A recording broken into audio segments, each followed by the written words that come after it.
In the pulsating heart of the city, where lights glitter and dreams come alive, Maria, a young woman with a resilient soul, faces a poignant dilemma. Every day, she confronts the harsh reality of watching her father, a kind and disabled man, struggle against life's adversities. Determined to make a difference, Maria finds herself on a journey of sacrifice and hope.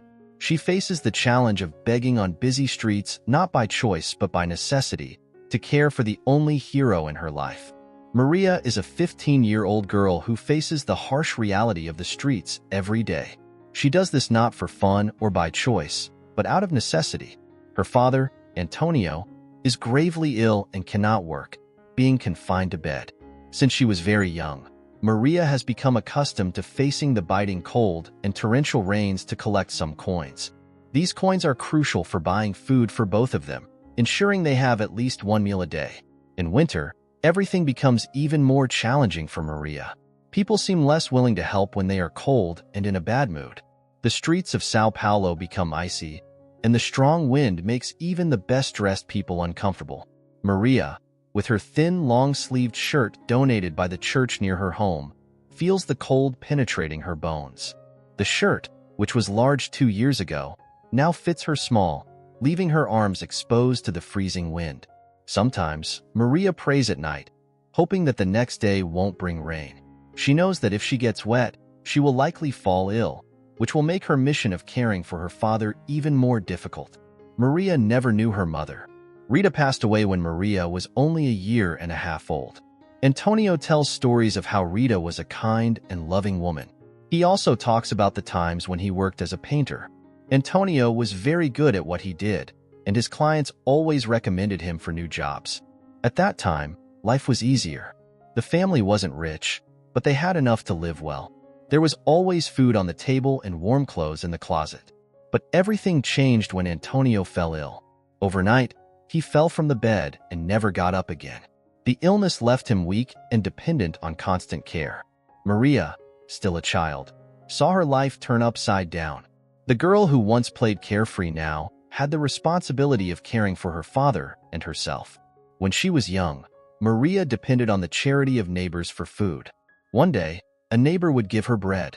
The next, someone would offer a bowl of soup. And so, through donation after donation, she and Antonio managed to survive. At 10, Maria began begging on the streets. She felt embarrassed at first, but over time she learned to face the curious and often indifferent stares of people. Despite so many difficulties, Maria does not give up. She cares for her father with all the love she can. She knows that without her, he would be completely helpless. And despite the harshness of her life, Maria keeps a smile on her face whenever she can. She tries to see the bright side of things, even when everything seems bleak. Maria dreams of a better future. She imagines what it would be like if her father could recover and return to work. She dreams of being able to study and have a more peaceful life. But until that day comes, she continues her daily struggle, determined to do the best she can to ensure their survival. She believes that one day things will get better, and it is this hope that keeps her strong, facing the harshness of the streets with courage and a heart full of love. Antonio didn't bring much money home because he was always drinking. When he was confined to bed, they were left with no money. The so-called luck was that the house they lived in was an illegal occupation, so no one charged rent. Even so, they needed money for basic things like food and medicine for Antonio. Maria didn't want to, but Antonio didn't go to the doctor to find out what was wrong with him. He always told Maria that he needed painkillers to endure the pain. Even without money and without knowing how they would manage, Antonio never thought of sending Maria to a shelter. Instead, he had an idea. He asked Maria, who was only 10 years old, to beg for alms to support the two of them. Antonio explained that she should go to places with a lot of people in the city, preferably with a dirty face and a hungry expression to beg for alms. Maria thought that looking hungry wouldn't be difficult since she never had anything substantial to eat. Maria needed to get money to buy quality food for her father, keep him warm in the winter, and pay for the medicine. The money for the medicine was left with the father, and a neighbor would come to their house to apply the medication while Maria wasn't there. Being very young, Maria didn't ask simple questions like what medicines they were or how her father got them without a prescription. Even though her father neglected her, Maria loved him and didn't want anything bad to happen to him. Every day, she woke up very early, splashed some cold water on her face, and went out to beg for alms at busy street corners. Sometimes, she was nearly run over while walking between cars, but being very thin, she was also quite agile. Some people thought Maria was going to rob them and began shouting at the girl with the dirty, spiky hair. Once, the police nearly took Maria away, but a store guard, who always saw the girl begging, clarified the situation with his police friends. Maria was a cheerful girl and tried to brighten up everyone around her. Because of this, she had many friends at the corners where she begged, which helped protect her from difficult situations. When she started begging, her father said she should go to areas where people had a lot of money and would feel sorry for her. Once upon a time, there was a girl named Maria who lived in a big city with her father, Antonio. They were very poor, and Maria had to beg on the streets to get some money.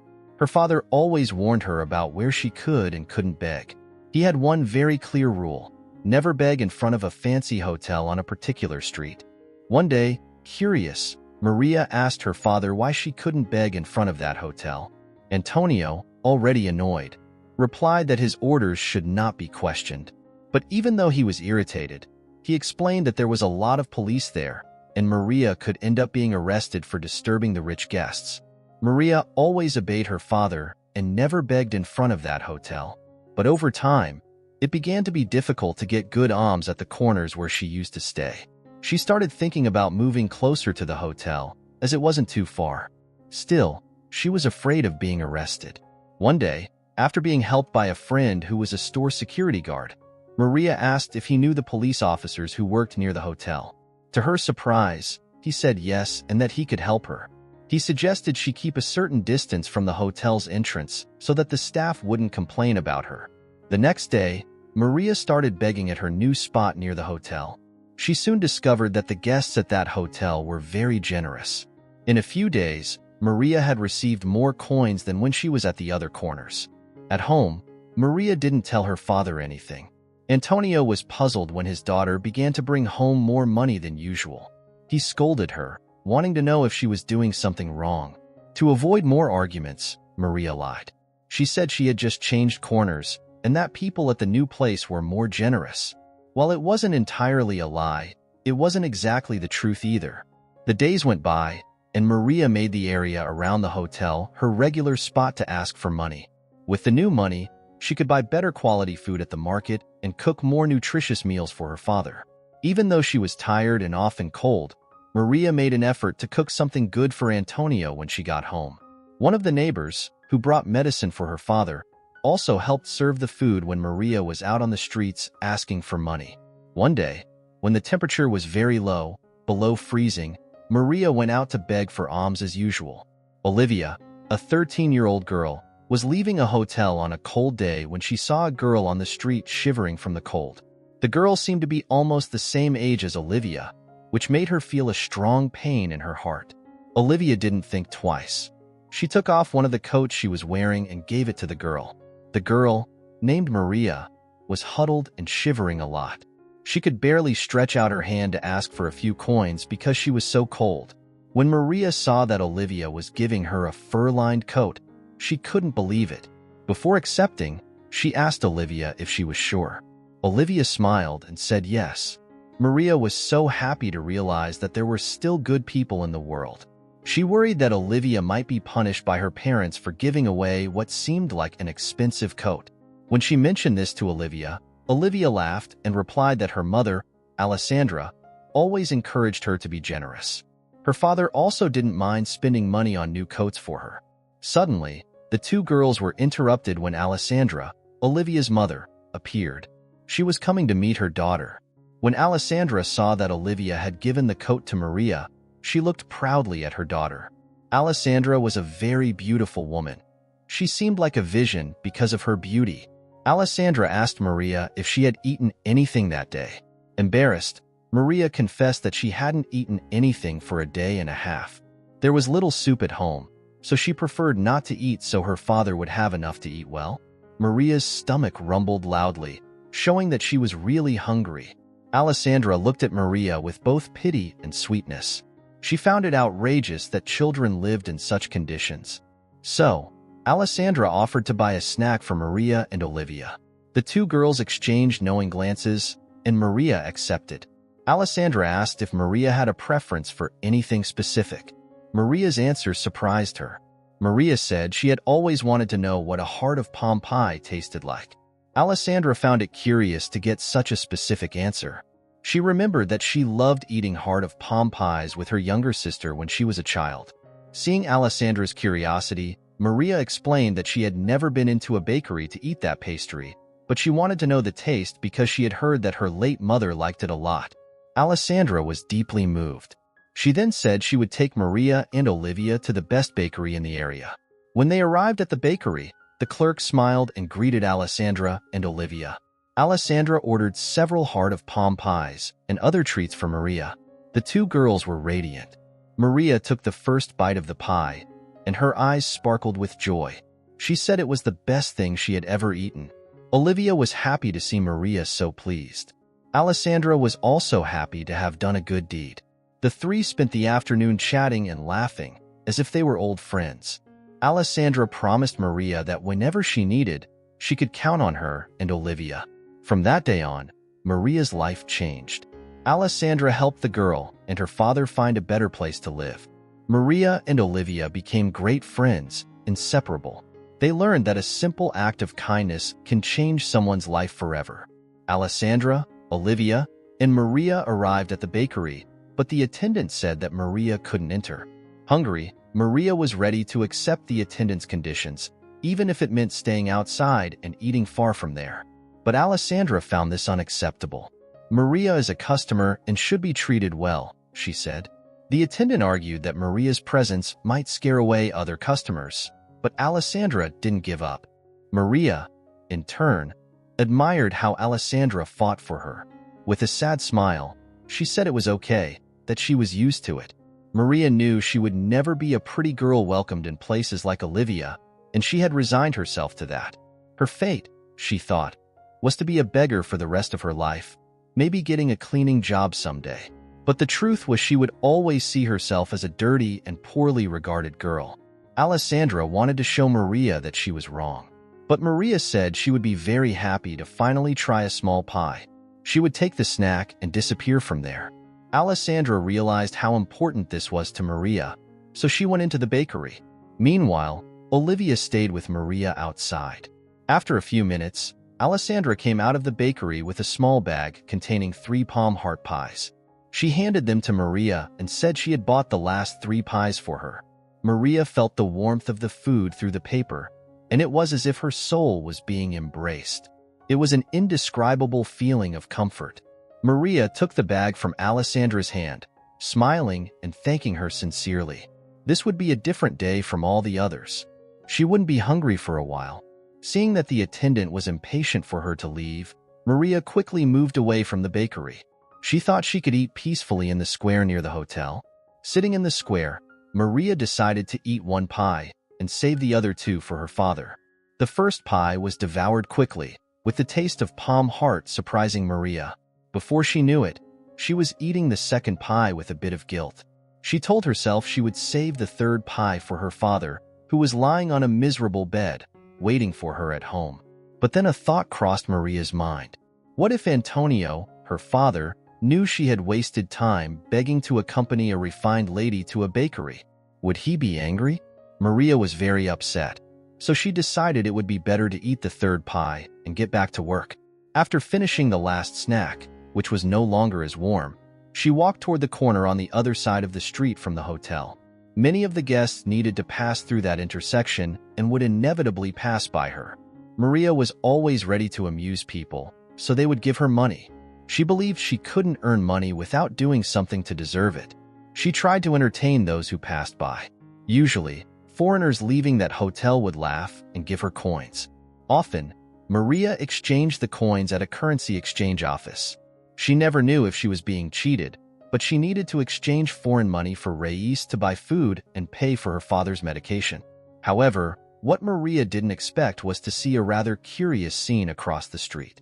Looking at the hotel's main door to see if many tourists were leaving, Maria spotted someone quite familiar to her. It couldn't be that her eyes were seeing things correctly.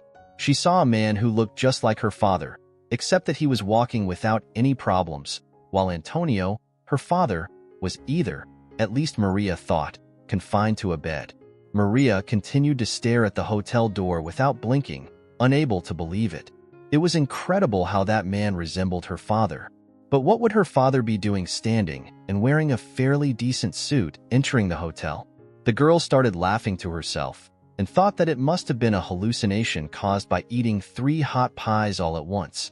It was strange because she had only heard of people who had hunger hallucinations, that is, from not eating. However, she had eaten a lot and was seeing things that clearly did not exist.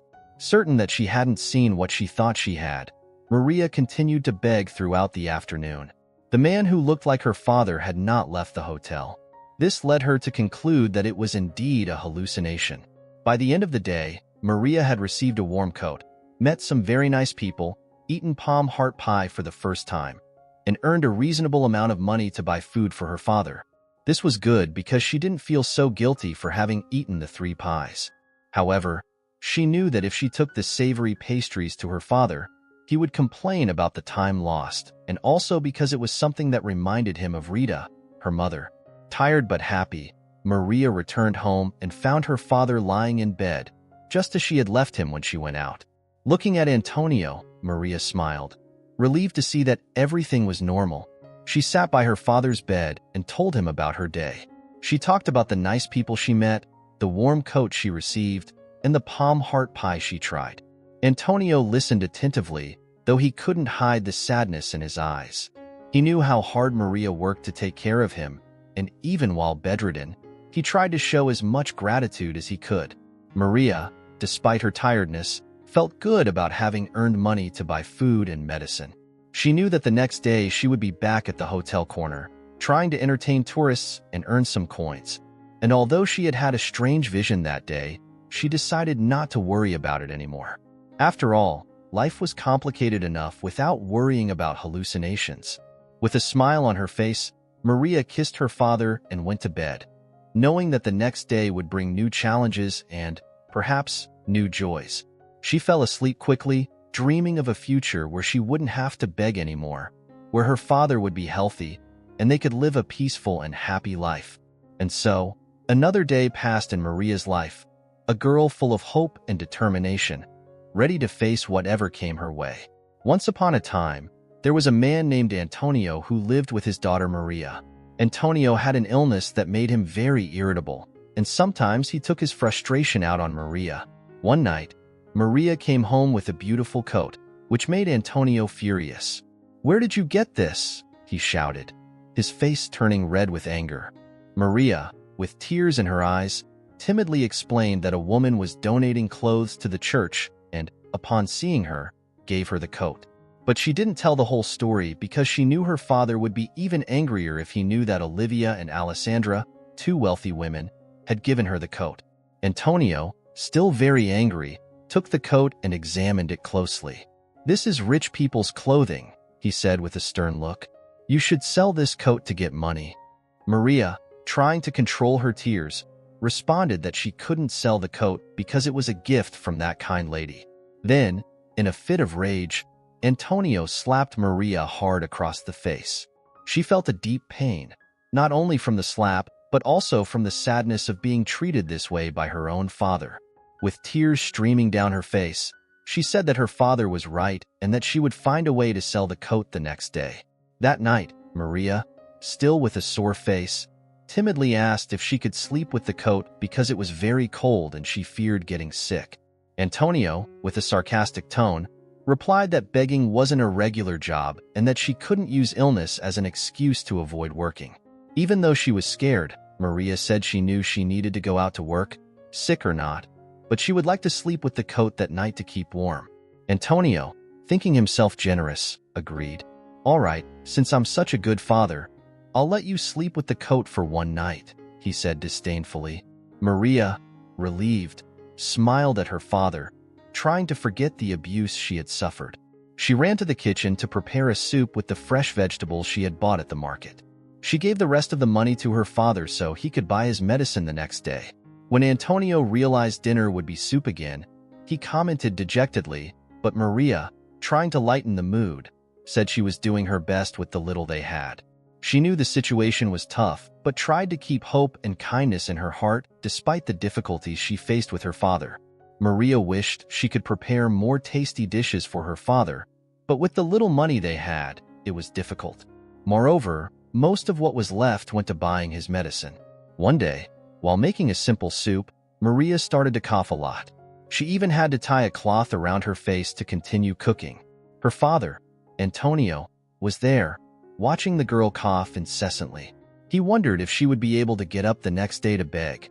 Maria couldn't afford to be sick because she had a household to support. The next day, despite having a high fever and still coughing, Maria woke up early. She gave her father some soup and got ready to leave. As she was about to go out, Antonio asked her to wait a moment. Maria thought he was going to tell her not to go begging because she was sick, but no, he wanted her to try to sell a coat. Antonio said she should take off the blouse she was wearing to offer the coat to people on the street. He believed that if she wore the coat, it might disgust potential buyers. Resigned, Maria took off her blouse before leaving the house and carried the coat in her hand to the bus stop. There, she waited to go to the wealthier neighborhoods of Sao Paulo. A neighbor named Amanda saw Maria standing at the bus stop, shivering with cold and coughing, with the coat in her hand. Amanda told Maria to put on the coat. Maria explained that her father wanted her to sell the coat to get some money. Amanda then said that, with Antonio being in bed, he wouldn't see Maria with the coat, and that if she got worse from the flu, she wouldn't be able to beg on the street.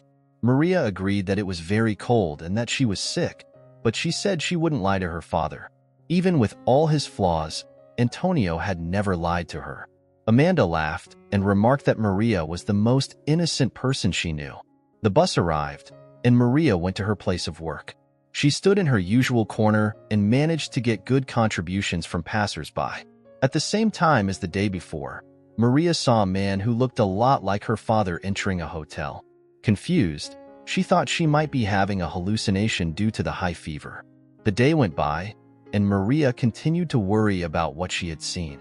She knew the fever could be making her see things, but she couldn't get the image of the man out of her mind. Could it really be her father? Maria returned home with this doubt in her mind, not knowing what to think. She had to take care of her father and keep fighting to support the household, but that vision wouldn't leave her mind. Maria was at the hotel door, looking inside with a somewhat lost expression. Alessandra and Olivia arrived together and greeted Maria. Alessandra asked if Maria liked the pastries they had brought. Maria smiled and said yes, that the pastries reminded her of her mother. Alessandra also smiled and commented that she sometimes ate heart of palm pastries to remember her sister, who had passed away many years ago. Alessandra noticed that Maria was staring intently at the entrance of the hotel and asked what she was looking at. Maria felt a bit embarrassed and said she thought she had seen a familiar person entering the hotel, but it seemed impossible because that person was very ill and didn't leave their bed. Moreover, they wouldn't have the money to stay at such an expensive hotel. Olivia, who was listening to the conversation, said it was indeed strange for the sick person to be there, but many people who weren't guests entered the hotel. Alessandra looked curiously at her daughter, and Olivia explained that she had overheard two maids talking about a type of casino that existed there. Alessandra was surprised and told her daughter that making up stories was wrong, but Olivia insisted she wasn't making anything up. She had heard it from the maids. They had said that the hotel was a front for an underground casino. Maria was confused, and Alessandra explained that gambling is illegal, so any casino operating would be underground. Maria remembered hearing that her father had gambling problems and that it worsened her mother's health. Alessandra realized Maria's mind was full of thoughts and decided to help. She suggested they could enter the hotel to see if the person Maria thought she had seen was really there. Olivia said she knew where the casino was because she had heard the maids talking. Maria accepted the help, needing to be sure that person wasn't her father, and besides, it wouldn't be bad to enter the warm hotel on such a cold day. Maria just didn't know how Alessandra would convince them to enter the hotel. If there had been a fuss at the bakery because of their presence, Imagine a fancy hotel like that. Alessandra had an idea. She asked Maria to stay behind Olivia so the doorman wouldn't see her clearly. With Olivia's coat and her hair tied up, Maria could pass as Olivia's friend. Taking advantage of a moment when many people were entering and exiting, Alessandra, Olivia, and Maria managed to get past the doorman without being noticed. Once inside the hotel, Maria was impressed by the place's elegance. Red carpets, shiny chandeliers, and a delicious smell of flowers in the air. Olivia led the group down a more secluded corridor, where, according to the maids, the casino was located. Maria was nervous, but also curious. They reached a discreet door with no sign. Alessandra knocked, and an elegant man with a suspicious look opened. Alessandra, with her calm demeanor, explained she was looking for a friend who might be there. The man hesitated, but before he could refuse, Olivia jumped in, saying her mother was just trying to help. The man sighed and let them in. Inside, the atmosphere was completely different from the hotel.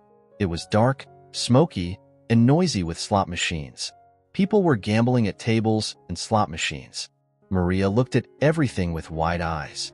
Alessandra asked them to stay together while they searched. After a while, Maria suddenly stopped. She saw the man she thought she had seen before. He was gambling at a poker table. Maria rushed towards him, but as she got closer, she realized it wasn't her father. Relief and sadness mixed on her face. Alessandra hugged her and said it was all right. They left the underground casino and went back to the hotel entrance. Maria felt lighter, knowing that man wasn't her father. Alessandra and Olivia promised they would always be by her side, no matter what. The three of them left the hotel and went home, happy to have faced that situation together. Maria knew she could count on her new friends, and that made her feel stronger and more confident to face the future. At the luxurious hotel, Maria was accompanied by Maria Alessandra's daughter, an elegant woman with long hair and a warm smile. Maria Alessandra kindly suggested that Maria wear Olivia's clothes, her own daughter, so that she could move around the hotel as a guest. Maria found the idea amusing and, after a moment of hesitation, agreed. Shortly after, she was dressed in Olivia's clean and well-fitting clothes, ready to explore the hotel in search of the underground casino mentioned by her new friend. Alessandra, concerned about the situation, hesitated to join Maria in this risky pursuit, but couldn't leave the girl alone. The three followed an elegantly decorated corridor until they reached a discreet door. The surroundings seemed calm and silent until the distinct sound of the roulette wheel spinning echoed down the hallway. Maria, noticing an air vent strategically placed near the floor, suggested exploring it to investigate the underground casino. Alessandra was uncomfortable with the idea of Maria taking such a risk, but the girl's determination pushed her to proceed. Carefully, Maria managed to slip through the irregular opening in the wall, entering a part of the hotel that seemed forgotten and neglected, which made sense if there was indeed an underground casino there. She crawled across the cold, dusty floor, searching for a safe place to observe without being seen. The dark and poorly lit room made it difficult for Maria to see, but her curiosity drove her forward. Amid the gloom, she finally spotted a table where people were playing enthusiastically. A man suddenly stood up with a triumphant shout, proclaiming that he had broken the bank that night. Maria, astonished, immediately recognized the man's face. It was her own father, but in a version she had never imagined. Radiant, animated, and completely different from the image of someone bedridden at home. Maria could not contain her surprise and emotion. She emerged from the shadows and ran toward him, shouting, "Daddy!" The silence in the room was instant. All eyes turned to the small, determined figure that had suddenly appeared from the darkness. Maria's story was full of dramatic twists. One day, when entering her father's room, she almost stumbled. Recovering from the shock, her eyes widened when she saw her daughter, elegantly dressed, with tears in her eyes. Maria finally realized the truth. Her father had been lying about his health for years. He was neither ill nor unable to walk. Why? It was hard to understand. Filled with nervousness, Maria asked how he could pretend to be disabled knowing that she was begging in the rain and cold. It was a terrible shock to discover that her own father had been so cruel and deceitful. At that gaming table, The other players looked on in disbelief. Maria coughed, struggling to breathe, so devastated by the revelation. Rita, her late mother, had always loved the man, despite his flaws with alcohol and gambling. Maria knew he liked to gamble, but never imagined he frequented such a sophisticated casino. A tall man at the table expressed his outrage, claiming he did not condone Antonio's actions, especially towards his own daughter. When confronted, Antonio felt threatened, but knew he needed to explain the truth to Maria. He admitted that he had pretended to be ill so she would support him by begging. Initially, it was just to take a vacation, but when he saw Maria adapt so well, he thought he could continue. His neighbor, Pyro, mentioned the underground casino and Antonio, and he decided it was easier to tell Maria he needed money for medicine. Maria, convinced of her father's illness, continued to. Antonio used to work hard to earn money, which he took home. Sometimes he went to a place called the casino, where he played games of chance. Occasionally, he won some money at the casino, which allowed him to keep gambling. But he never won enough to stop living this hidden lifestyle. One day, Maria asked her father what he would do if he won a lot of money. Antonio said he would travel the world. This made Maria very sad, as she realized her whole life had been a lie. Her father never truly loved her and was addicted to gambling. Maria decided to leave the hidden room, but she was surprised by the police entering. Alessandra, worried about Maria, called the police on her cell phone. After all, the casino was illegal. So, for the second time that hectic day, Maria had another surprise. When Alessandra saw Antonio, she became angry. She said he was responsible for her sister's death during a police operation. Maria was shocked to hear this. While a police officer held Alessandra back to keep her from getting close to Antonio, she had hate in her eyes. When Antonio was handcuffed and taken away, Maria went to Alessandra and hugged her. Alessandra thought it was a thank you for calling the police, but Maria said she was Antonio's daughter and Rita's niece, Alessandra's sister. Alessandra was stunned to discover she had a niece she had never known. After Rita married Antonio, she had distanced herself from the family. Alessandra learned about Rita's death through the newspaper. It was one of the saddest days of her life. At the wake, Alessandra only encountered Antonio. After a fight between them, she understood how Antonio contributed to her sister's sadness. But when she discovered she had a niece, Maria, Alessandra was happy. Since then, Maria has been raised as Olivia's sister, finding a new loving family to call her own. This story was full of surprises and emotions. If you enjoyed it and want more exciting stories like this, don't forget to like and subscribe to the channel, and leave your comment on what you thought of the story. See you on the next thrilling adventure.